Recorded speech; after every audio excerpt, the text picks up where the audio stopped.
Good afternoon. It is Tuesday, December 17th, 2024.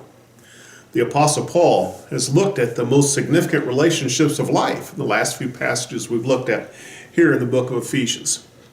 And he's given instructions on how believers can best follow Christ in those relationships. Now he's going to refer to the rest of life and all of the rest of the interactions we have. In Ephesians chapter 6, verses 10 through 13, and I'm reading from the New Living Translation, second edition, he says, "A final word, be strong in the Lord and in his mighty power. Put on all of God's armor so that you will be able to stand firm against all strategies of the devil. For we are not fighting against flesh and blood enemies, but against evil rulers and authorities of the unseen world, against mighty powers in this dark world, and against evil spirits in the heavenly places. Therefore, put on every piece of God's armor so that you'll be able to resist the enemy in the time of evil. Then, after the battle, you will still be standing firm." He tells us to be strong. So many people interpret Jesus' instructions to turn the other cheek as to we're supposed to be weaklings. But that's misunderstanding the words of Jesus. The words of Jesus, turn the other cheek, means you're still in charge of that interaction and you choose what gets to happen. You have a tremendous strength when you're not cowed or bullied by other people.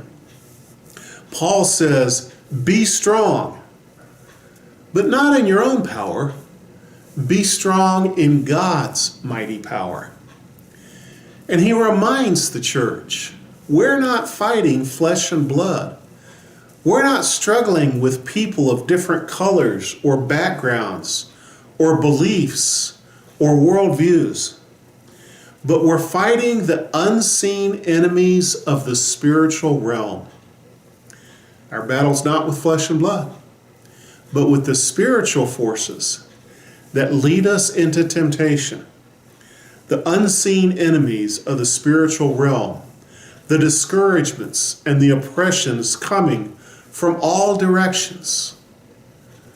It's so much easier to find an enemy, to make a straw man our enemy, and say all kinds of, and do all kinds of nasty things to them.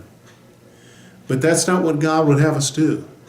He would have us be strong against the unseen enemies, the discouragements, the oppressions, the temptations coming at us from all kinds of different ways. And he wants us to be strong.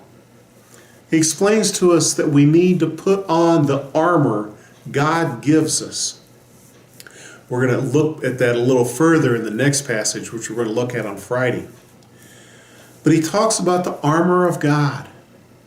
Armor is what you put on to protect yourself from dangerous situations.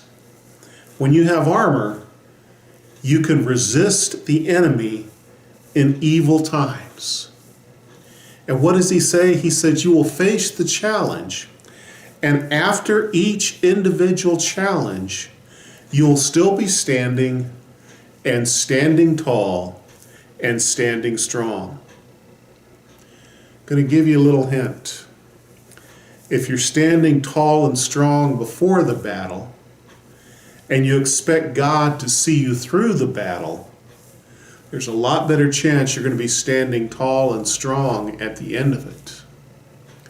And if the start of a temptation battle, the start of an oppression battle, the start of a spiritual battle, if you're struggling and need God's help even more, admit where your weakness is and trust God and his mighty power to help you to stand tall and strong. Sometimes the best prayer we can have for ourselves for a day is, Lord, help me stand tall and strong this day. And God will hear our prayer and God will help us, because Paul told us, be strong, Be strong in the Lord and in his mighty power. May you be strong this week. God bless you.